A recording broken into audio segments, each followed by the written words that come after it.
What's going on, everybody? It's been a while. It's been some time. Crazy, crazy, crazy stuff going on. Sorry it's been so long. Had some computer trouble. Serious computer troubles. Like, you have no idea. That's why I've been away so long. Seriously. But as you can see, built myself a new rig. That's what's going on inside there. So had to replace the fan. The fan was under warranty. It's a brand new fan. I just got a brand new cooler, and started making noise. And then if I turned the fan down to almost zero to avoid the noise, then the processor was getting hot because that controls my water cooler. So it wasn't wise to continue working in those conditions to possibly blow an $800 processor over a $40 fan. Anyway, needless to say, warranty still hasn't shipped me the new fan yet, so I just went out and bought a fan. So I didn't want to stay away long enough. I've been away long enough. It's been crazy. Miss you guys. Glad you're tuning in. Once again, my name is Errol from Sports Geek. So much going on. So much to talk about. So I'm super excited. So let's start.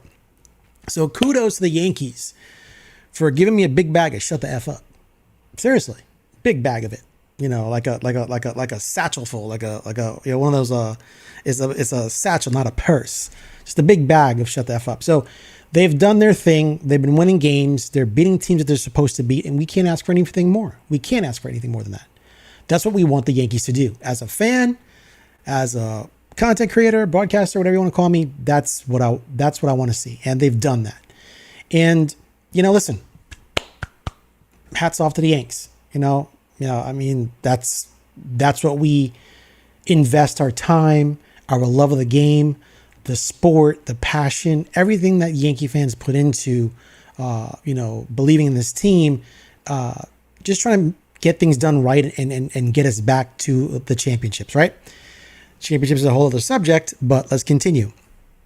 So, from what I know, they need one game to basically win the division. So they have 6 games left, 3 against Baltimore, 1 starting tonight at 7:05 p.m., which is why I'm doing this broadcast now before the game starts. So these guys can see this or my opinions. And if they do that tonight, great. They still have 2 of the chances. Well, they got 5 of the chances, but you really want to kind of capture that in this series. Hopefully it's tonight. If not, they got a shot tomorrow. But let's try and clinch against Baltimore. Wrap it up. The division's ours. Then we need to win 3 more games to actually, I believe, maintain playoff home field advantage during the playoffs. So 3 more games, 3 more wins to get home field advantage during the American League playoffs. I don't know what the National League teams' records are yet, so I haven't checked it out. But I'll check it out in a little while because we're going to look through some standings.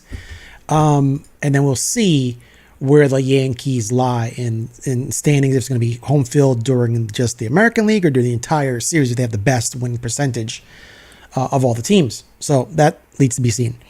One thing I'm really impressed with, and I don't know what happened over the course of the past week or two, but the fact that the Yankees called up Jason Dominguez. Once again, that's a very ballsy move. I wish they'd called him up earlier just so he can get more acclimated. But as you can see, he's starting to hit. He's hitting with power. He's hitting with contact. He's getting on base. He's stealing bases. He's making things happen. He's a difference maker.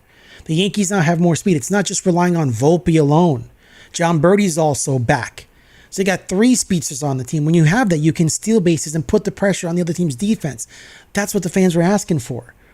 We didn't care if he came up here and bat 300. We just wanted a guy that was super athletic, can play some outfield, hit the ball, and steal some bases and make some things happen. And now, once again, the pressure is not all on Volpe to steal bags. There's 2 of the guys now that are now in the lineup that can contribute speed-wise. So I'm glad the Yankees got a lot of guys back. To me, it's looking like the best roster they've had all year. Ian Hamilton had a little hiccup a couple nights ago, but for the most part, he's been pretty solid on the way back. Cousins is out with a pec injury. He should be back hopefully by the end of the Pittsburgh series. We don't know what's going to happen with that yet. But the fact that the Yankees, the bullpen's starting to come around a little bit better, pretty good. Dreamweaver, he's looking great, right? He's looking great. I mean, now that they place him in the closer role, He's got the attitude, the conviction, and I hope he continues with the success. I mean, we need a stopper. We need a guy that can strike people out and close the damn door. Enough is enough. So the fact that the Yankees are no longer going to Clay Holmes, hats off to them for that. He's not the solution. As a matter of fact, it bothered me a few days ago, why Boone didn't bring him in when we were winning like 10-0 against Oakland. Bring him in then. So if he gives up even a grand slam, you're still up 10-4, and then get him out. But the fact that they just kept him, they brought him in, and he almost blew the game the other day, I don't understand that. Like, does Boone like playing chance?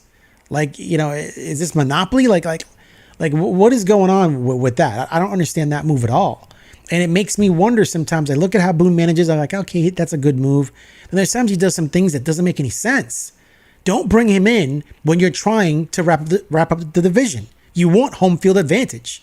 This ain't the time to bring in Clay Holmes. Win the division tonight, and you can pitch Clay Holmes 20 million times if you don't care about, having home field advantage during the playoffs. So, listen, I don't know what to say, but just some weird moves by Boone.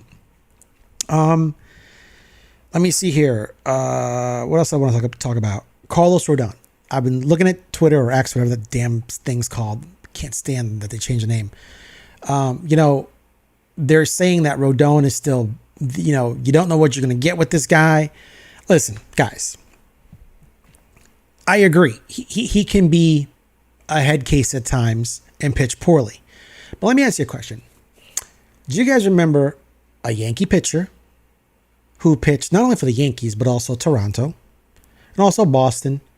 And if you didn't get to this guy early by like the second inning or third inning, he was hands down, everything was locked down for 8 or 9 innings. Like, that's how good he was. Anybody remember that pitcher?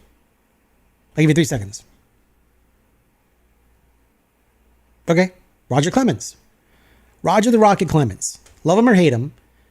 If you didn't get to Roger Clemens early in the game, he was pretty solid after about 3. Carlos Rodon is the same thing. If he can just control the first and second inning blowups, his track record has proven that he's pretty good. He buckles down by the third inning. So, and as long as Rodon has given up 2 or 3 runs, I'm not mad about that. That's his back of his baseball card. He's a power pitcher. He's now learning to throw different pitches in his repertoire to kind of keep players off the fastball. But that's what he is. Any one of these Yankee pitchers, if they just keep us in the game, the Yankee offense should come through. It's that simple. Same thing. Hats off. Kudos to Nestor. I was mad at Nestor for those comments about I thought he was being selfish. I still think he's being selfish. I'm not shying away from that comment. He's kind of, shoved his other team, other starting pitchers under the bus. But, by saying he's the workhorse of the team, listen, that's your job. You're a starter. Anyway, he said, get me out of the bullpen and I'm going to start. And he gave me a big bag of shut the F up. Right? He's proven that he can start. He doesn't want to be in the bullpen. So hence Marcus Stroman's on the bullpen. I like Nestor coming out the pen because we needed another lefty arm from the pen. But listen, Nestor's been doing great. Listen, brother here, good for you. Good for you. Show him what you got. So right now, the Yankees are basically preparing for, postseason games. And the question is, what's the starting rotation? Cole pitched great the other day, 9 innings strong, came back, after a terrible outing in Boston. Clark Schmidt looks good. He's still coming back. He's feeling his way through. Clark looks like he's good for 5. He's going to get 1 more start, so maybe he'll get to the 6th inning, see what happens. But he looks pretty good. Kept us in the game again, allowed 2 runs. Listen, that's all we're asking for. Keep us in the game. Just don't give up 5, 6, 7 runs. That's tough. That puts too much pressure on the offense. So I think the starting staff is looking pretty good. The bullpen's looking pretty good. I'm a little concerned with Cousins going down, but we'll see if we could patch that up. Maybe they'll call a beater. Maybe. I don't know. But, they need to call up somebody. Marinaccio's DFA'd the other day. He's gone. Let me see. What else? Yeah, so there's a lot going on between the starting pitching, the bullpen, and then the offense. And I think right now, the bullpen and starting pitching look good, in my opinion. It could falter. We've seen them be inconsistent at times. I'm hoping it seems like they're clicking as a team, that things are starting to gel. And now's the time for it to happen. This couldn't happen at a better time. Now's the time that they want to click as a team, that they want to gel, right? I'm just hoping the offense can carry through, right? There's times that they put up 10 runs and the next game it's 2 runs. Doesn't make any sense. Doesn't make any sense whatsoever. But I'm hoping Judge looks like he's coming out of his slump. Soto's starting to hit. There's a lot of good stuff going on. Let's take a look at these standings right now and see what we got going on over here. Over here. Let me see stats. Show on screen. Show on screen. Yay. Okay. So basically, we've got the Yankees at 92 and 64. The Guardians 90 and 67, right? Astros 85 and 72. Here's your wild card. Baltimore, Detroit is surging. I don't know if I want to play Detroit. I would have much rather seen Minnesota. So I'm kind of like angry right now. Like Minnesota crapped the bed. And as for Seattle, they have pretty good pitching, so I don't want to see them either. But Detroit's got good pitching. So I'm not sure what's going to happen with this wild card. It's going to be 3 wild cards, right? So a lot going on there. Let me look at the National League. So the Dodgers, 93 and 63. Phillies, 93 and 64. Milwaukee, 89 and 67. And then there's San Diego, the Mets, and the Diamondbacks. Those are 3 wild card fights going on. So right now, 93 and 63, that looks like the best record. Yeah, it's... Oof. We really need the Dodgers and Phillies to lose a couple games and the Yankees to kind of win 3 or 4 games out of the last 6 they have, if they're going to take the best record, right? Yeah. We need the Dodgers and the Phillies to lose a few games. And I'm sure I haven't looked at the Dodgers schedule, the Phillies schedule yet, so I can't really kind of give my opinion on that. But that's the standings. That's what's going on. So like I said, I give my shout outs to, Nestor, Carlos Rodon, Cole, Schmidt, Luis Hill. I know Luis Hill is wild as all hell. Somebody got to teach this kid some control before he kills somebody. Indians. Major League. Anyway, but the starting staff, major shout outs to the starting staff. They've looked really good and they've kept the offense in the game. They've kept our team in the game. And that's what we want. No more than 2 or 3 runs, especially now. Hopefully they limit even less during the playoffs because you're playing top teams, top tier pitching, top tier hitting. So it's going to be even more difficult, but that looks really solid. Bullpen looks good. Major shout outs to them. And like I said, with the new weapons we have, with Birdie being back as utility, Dominguez, another offensive weapon to where he can, steal some bases once he gets on, make some things happen. I'm not worried about Dominguez. People are like, oh, we called him up. He's not ready.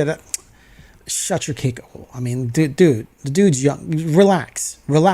If he was up here a month ago, he'd be kicking ass and taking names, but that didn't quite happen. So it takes a little bit of time to adjust to Major League pitching. It's a whole different ball game than AAA. So just relax. Dominguez is going to be Dominguez. I wouldn't worry about that too much. With that said, let me see here. What would be the likelihood of them winning the World Series? That's a tough one. I'd say the Yankees match up against anyone pretty well. They match up against the Phillies. They match up against the Dodgers. I know the Dodgers beat them when they were here, but it wasn't the same Yankees. I mean, they had guys that are out. Well, Soto didn't play for a game. And, it's the Yankees roster now looks much more complete and has more depth to it than it did early in the season, when a lot of people were injured. So I'm thinking they match up pretty well against anyone. Houston's hot right now. Detroit's hot right now. But I think it'll be an even field all around, right? It's an even field all around. So I think they have every chance to win the playoffs, win the American League championship, go to the World Series, and I'm going to say that they have a chance to win it all. I'm going to go out on a limb and say that I have a chance to win. I have faith in that team. Once again, I think the matchups are even, so it can go either way with any team. I don't see any team that's going, oh my God, they're a juggernaut. It's not like that with any of these teams. So it just comes down to good starting pitching and can the bullpen hold them? And are the Yankees smart enough to not throw Clay Holmes in when it's a 2-run lead in the bottom of the ninth or bottom of the eighth, and they need to wrap up a win? Just simple things you just don't do, right? I don't care if he's a ground ball pitcher. You don't bring him in there. That's not his game. That's not his game, right? Not his game at all. So we'll see how they manage, right? The Yankees like to do some weird shit. This is what they do. And it drives you crazy, but we'll see how they manage during the playoffs. All comes down to that. Anyway, folks, my name is Errol. Thank you for watching Sports Geek. Thank you for watching the live stream. I'm going to try and come up with some more content after this game. If I don't come on later tonight, I will come on tomorrow and talk about it during the day. But let's wrap this up. Let's go. Let's go. Are you feeling it? Are you getting psyched? Let's go. So I just want to, I don't know. I'm stoked. I'm stoked. That's right. So I'm stoked, man. I'm super excited. I'm hoping they can clinch it tonight and just get it out the way. Give a couple guys a couple days off, and then see if they want to win 3 more games and try and wrap up, the home field advantage. So be it. But yeah, that's how it's gonna go down. So anyway, guys, thank you for watching. Remember to, oops, sorry about that. Let me hide that here, and like, subscribe, and comment. Very important. Good or bad, love it or hate me, whatever. Like, subscribe, and comment. It helps out. So, guys, thank you so much. Appreciate you listening, watching. I'll catch you later. If not, I'll catch you tomorrow. Now the fan's fixed.